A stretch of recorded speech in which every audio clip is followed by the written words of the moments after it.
E aí galera do YouTube, aqui quem fala é Leandro, sejam todos bem-vindos ao canal Cine Leandro. E bom pessoal, eu acho que é unânime dizer que o Mágico de Oz é um ícone do cinema. Porque apesar do filme já ter esses 80 e poucos anos, ele envelheceu muito bem, sabe? Seja pela sua mensagem que é não há lugar como o nosso lar.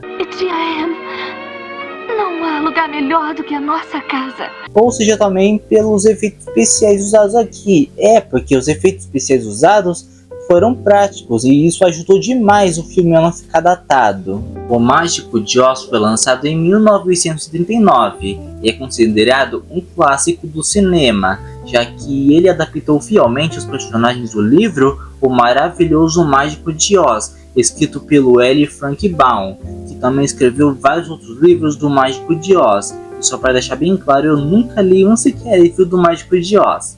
Em seu lançamento original, o filme não foi o sucesso que a MGM esperava, e só foi ter reconhecimento em relançamentos posteriores, exceto que no Brasil ele deu muito certo. Mas apesar de ser um filme muito lindo, infelizmente os bastidores dele são completamente o oposto disso. Porque praticamente o elenco todo sofreu pra caramba durante as gravações do filme, principalmente a atriz da Dorothy, a Judy Garland. E é disso que eu vou falar hoje, do lado perturbador do Mágico de Oz. Na real pessoal, essa não é a primeira vez que eu falo dos bastidores do Mágico de Oz aqui no canal. Eu já tinha feito isso há um bom tempo aqui, que foi lá em 2023 que eu postei um vídeo falando sobre esse mesmo tema. Só que pessoal, esse daí é um vídeo que eu mesmo não tenho tanto orgulho de assistir, sabe? Porque eu não curto mais como eu fiz ele. E eu sinto que eu posso fazer ele muito melhor. E eu sei que esse negócio dos bastidores do Mágico de Oz não é novidade para ninguém.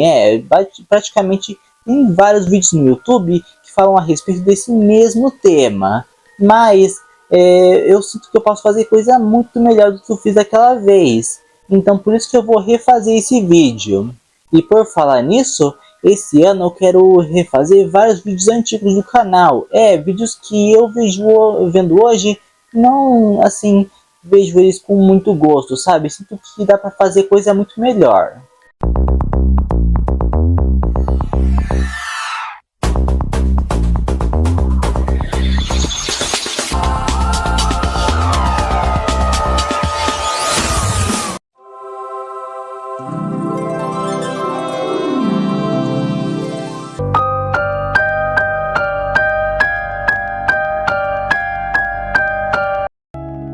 Nascida como Frances Ethel Gunn, Judy Garland nasceu no dia 10 de junho de 1922.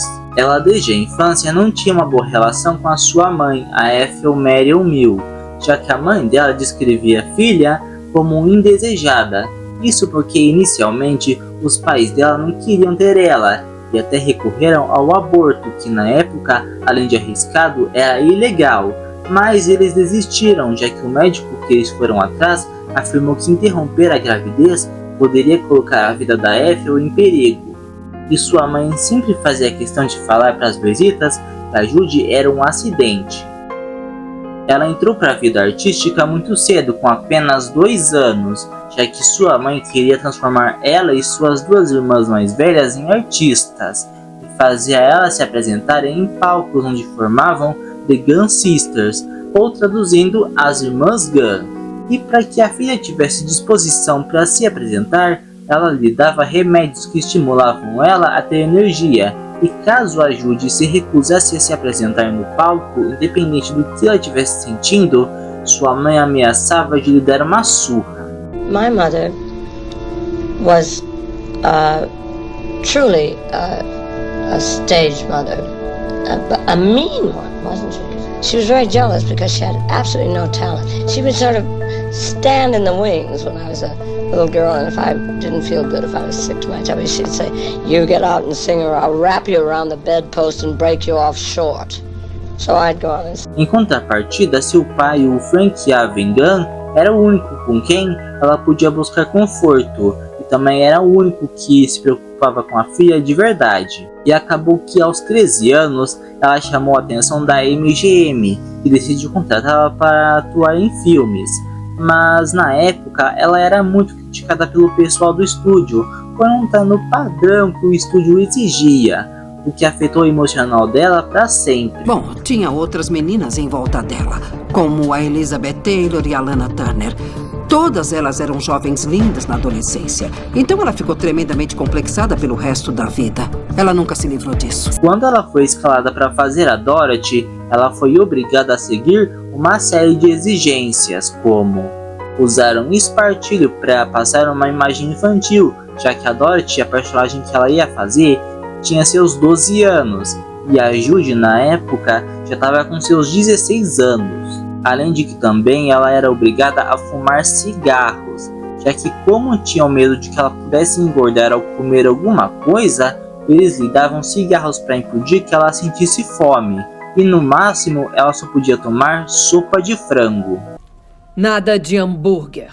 O Sr. Meyer foi bem claro que você não pode comer a comida. E como ela precisava trabalhar 18 horas por dia, a produção, incluindo sua mãe, lhe davam remédios para que assim ela tivesse disposição para fazer as cenas, e praticamente controlavam sua vida. E como seu pai tinha falecido em 1935, pouco depois dela entrar na MGM, então todos podiam fazer o que quisessem com ela. E algo que acontecia durante as gravações, que mais tarde foi revelado por um dos dois maridos da Judy num livro que ele publicou, Judy e eu, Minha Vida com Judy Garland, era que os atores dos Munchkins, os anões do filme, passavam a mão por baixo do vestido dela, e eles tinham 40 anos para cima, lembrando que na época a Judy só tinha 16 anos. Mas a situação mais tensa foi quando o pessoal estava gravando a cena onde eles encontram o leão covarde, e nessa mesma cena a Judy bate no nariz dele, mas a atuação do ator era tão engraçada que a Judy várias vezes caía na risada, o que fez o diretor do filme, o Victor Fleming, perder a paciência. Então ele a levou para um canto e lhe deu um tapa no rosto. E se isso não fosse o suficiente, ele também foi extremamente grosso com ela. Após o filme, a Judy Garland passou a receber mais reconhecimento em Hollywood, tanto que até ganhou um programa de TV. Mas no meio disso tudo, ela teve vários casamentos que sempre terminavam em divórcio, além de que por conta dos vários remédios que ela sempre era obrigada a tomar, ela desenvolveu uma dependência e não conseguia ficar sem tomar nenhum. Até que no dia 22 de junho de 1969, ela foi encontrada morta em Londres com 42 anos, já que seu vício foi tão grande que ela acabou sofrendo uma overdose acidental de remédios. Mickey tenta acordar Judy. Judy, acorda! Mas ela não responde. Ele a levanta, ela está rígida e fria, e então parece dar um longo suspiro. E apesar dela desde pequena já tomar vários remédios, foi o Mágico de Oz que fez ela entrar nessa dependência, que consequentemente ceifou sua vida muito cedo.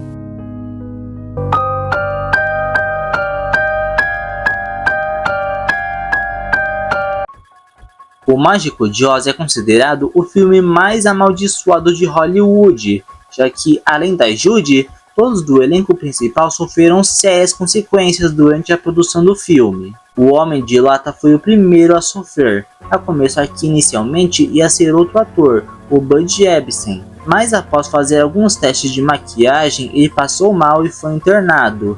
Isso porque a maquiagem que usaram nele era de pó de alumínio, o que fez o ator desenvolver uma reação alérgica.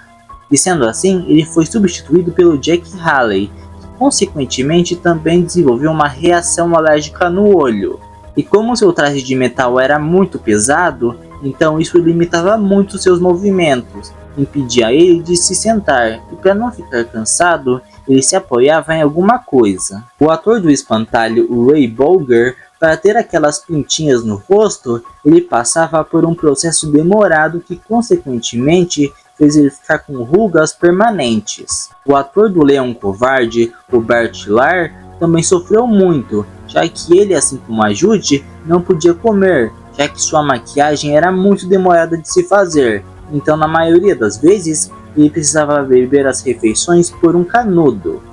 E além disso, como sua fantasia era feita de pele de leão de verdade, então ela era muito pesada e calorenta. E como o estúdio era muito iluminado para que as cores ficassem fortes, então o ator, junto com o resto do elenco, sentia muito calor. Ainda mais que na época, os estúdios de filmes não tinham costume de ter ar-condicionado. A atriz da Bruxa Má do Oeste, a Margaret Hamilton, também sofreu bastante, já que para sua pele ficar totalmente verde, a equipe de maquiagem usou uma tinta à base de cobre, mas por ela ser tóxica, então ela fez a pele dela ficar cheia de manchas que demoravam muito para sumir. Além de que na cena onde a bruxa desaparece e um fogo surge ao mesmo tempo, tinha um alçapão onde a atriz devia ser baixada antes do fogo vir, mas acabou que o fogo veio antes. Isso fez a atriz ficar com queimaduras de 2º grau no rosto e de 3º grau na mão, e a atriz ficou 6 semanas se recuperando. E após se recuperar, ela se recusou a fazer qualquer cena que envolvia fogo, então no lugar colocaram sua dublê, a Beth Danko, que infelizmente também sofreu um acidente durante a cena onde a bruxa voa com a vassoura no céu, já que a vassoura acabou explodindo. E nem mesmo o Totó, que na vida real era uma cadelinha chamada Terry, conseguiu sair ileso, já que durante uma cena, um dos figurantes acidentalmente pisou na pata do Totó e a quebrou.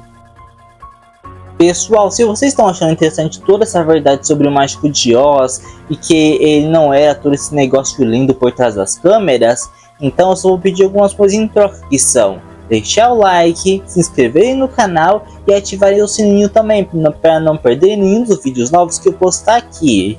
E também peço que vocês compartilhem com seus amigos, que sério, isso vai me ajudar demais aqui. E também convido vocês a me seguirem no Instagram, que é @cineleandro, porque vai por mim, vocês não vão se arrepender.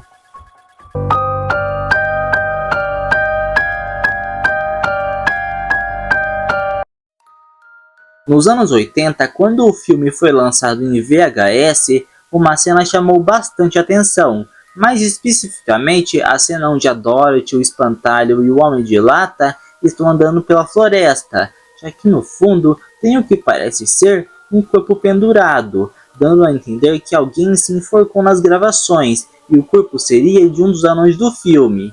E essa cena viralizou tanto na internet que se tornou uma lenda. Mas depois, em 2009, quando o filme foi lançado em Blu-ray, a cena foi remasterizada e mostrou que na verdade era um pássaro no fundo, já que foram usados pássaros de zoológico alugados no set, mas alguns ainda acham isso muito estranho.